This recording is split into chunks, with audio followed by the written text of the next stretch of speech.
वालेकुम व्यूवर्स। आज माशाल्लाह से आप वीआईपी माल देख रहे हैं आलू बुखारे का। बहुत ही अल्लाह क्वालिटी का आलू बुखारा आया हुआ है, बिल्कुल साफ़ सुथरा।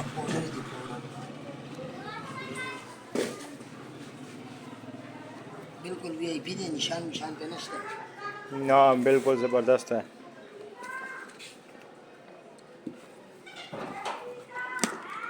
काफी सीने मोरवाड़ा हुआ Riuti caracata na aleta.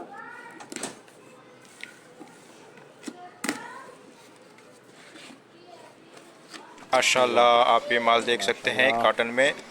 बिल्कुल इंतहाई साफ़ सुथरा माल है। खाली डेरे किया बना मार्च हाँ,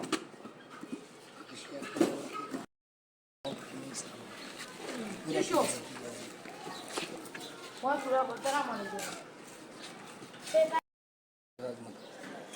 व्यूअर्स, अगर आपको ये वीडियो पसंद आई हो तो इसको लाइक करना न भूलिएगा और शेयर करना न भूलिएगा, और इस चैनल को फॉलो करें ताकि मज़ीद भी आपको और इस तरह वीडियो जो है आपको बार बार मिलते रहे। वस्सलाम।